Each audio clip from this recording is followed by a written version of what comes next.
ತಾವೆಲ್ಲ ಬಂದಿರ ತಮಗೆಲ್ಲ ಈ ಗಮಕ ಗಂಧರ್ವ ವಿಶ್ವಾಮಿತ್ರೇಟ್ ಈಗಾಗಲೇ ಕುಮಾರಶಾಸ್ತ್ರಿಯವರು ಹೇಳಿರೋ ಹಾಗೆ ಗಂಧರ್ವ ಗಮಕ ಪಾಠಶಾಲೆಯ ಆರಂಭೋತ್ಸವ ಬರುವ 9ನೇ ತಾರೀಕು ಶಿವಮೊಗ್ಗದ ಜಯನಗರದ ಶ್ರೀರಾಮ ಮಂದಿರದಲ್ಲಿ ನಡೆಯುತ್ತೆ. ಅದಕ್ಕೆ ಸಂಬಂಧಪಟ್ಟಂಥ ಮಾಹಿತಿಯನ್ನು ಕೊಡೋದಕ್ಕಾಗಿ ನಾವು ಈ ಪತ್ರಿಕಾಗೋಷ್ಠಿಯನ್ನು ಕರೆದಿದ್ದೀವಿ.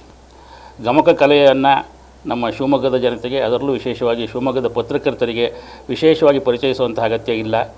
ಶಿವಮೊಗ್ಗದಲ್ಲಿ ಗಮಕದ ಚಟುವಟಿಕೆಗಳು ಸದಾ ನಡೀತಾ ಇರುತ್ತೆ. ಹಲವಾರು ಸಂಘ ಸಂಸ್ಥೆಗಳು, ಕರ್ನಾಟಕ ಗಮಕಕಲಾ ಪರಿಷತ್ತಿನ ಶಿವಮೊಗ್ಗ ಜಿಲ್ಲಾ ಶಾಖೆ, ಹೊಸಹಳ್ಳಿಯ ಗಮಕಕಲಾ ಪರಿಷತ್ತು, ಹಾಗೆ ಸಾಗರದಲ್ಲಿ ಮಲೆನಾಡು ಗಮಕಕಲಾ ಸಂಘ, ಇದೆಲ್ಲ ಗಮಕದ ಕ್ಷೇತ್ರದಲ್ಲಿ ಒಳ್ಳೆಯ ಕೆಲಸವನ್ನು ಮಾಡ್ತಾಯಿದೆ. ಜೊತೆಗೆ 2022ನೇ ಇಸವಿಯಲ್ಲಿ ಗಮಕ ಕಲೆಗೆ ಹೊಸಹಳ್ಳಿ ಕೇಶವಮೂರ್ತಿಗಳಿಗೆ ಪದ್ಮಶ್ರೀ ಪ್ರಶಸ್ತಿ ಬಂದ ಸಂದರ್ಭದಲ್ಲಿ ಗಮಕ ಕಲೆ ವ್ಯಾಪಕವಾದಂಥ ಪ್ರಚಾರವನ್ನು ಪಡೆಯಿತು.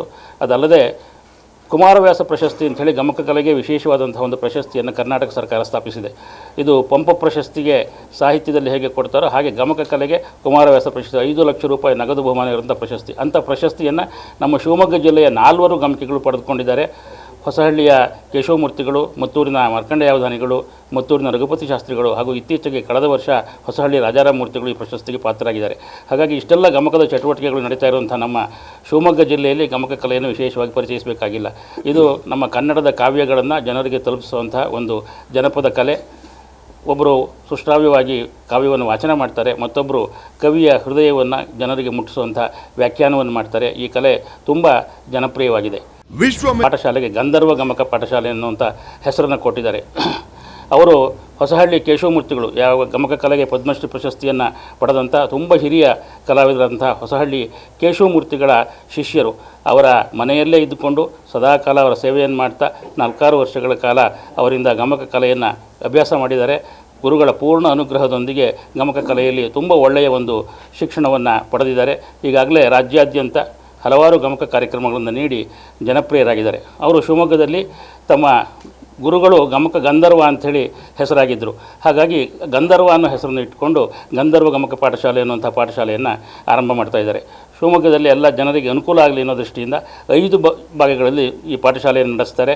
ವಿನೋಬನಗರ, ಅಶೋಕನಗರ, ಜಯನಗರ, ಕೋಟೆ ರಸ್ತೆ ಮತ್ತು BB ರಸ್ತೆ, ಈ 5 ಪ್ರದೇಶಗಳಲ್ಲಿ ಪಾಠಶಾಲೆಯನ್ನು ಅವರು ನಡೆಸ್ತಾರೆ.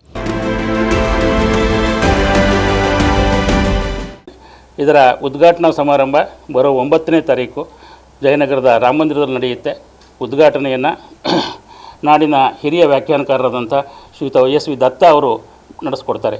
ಶ್ರೀ YSV ದತ್ತ ಅವರು ಕಡೂರು ಕ್ಷೇತ್ರದ ಶಾಸಕರಾಗಿದ್ದವರು, ರಾಜಕೀಯ ಕ್ಷೇತ್ರದಲ್ಲೂ ಕೂಡ ಇದ್ದವರು. ಅವರು ಕುಮಾರವ್ಯಾಸನ ವಂಶಸ್ಥರು ಅಂತ ಹೇಳಿ ಕರೀತಾರೆ. ಅವರು ಗಮಕ ಕಲೆಯ ವ್ಯಾಖ್ಯಾನದಲ್ಲಿ ತುಂಬ ಜನಪ್ರಿಯರಾಗಿದ್ದಾರೆ.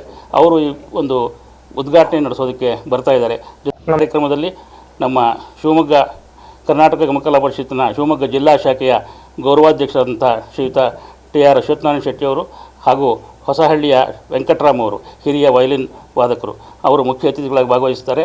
ಹಾಗೂ ಕರ್ನಾಟಕ ಗಮಕಕಲಾ ಪರಿಷತ್ತಿನ ಶಿವಮೊಗ್ಗ ಜಿಲ್ಲಾ ಶಾಖೆಯ ಅಧ್ಯಕ್ಷರಾಗಿರುವಂಥ ಶ್ರೀಯುತ HR ಸುಬ್ರಹ್ಮಣ್ಯ ಶಾಸ್ತ್ರಿಗಳು ಸಭೆಯ ಅಧ್ಯಕ್ಷತೆಯನ್ನು ವಹಿಸ್ತಾರೆ.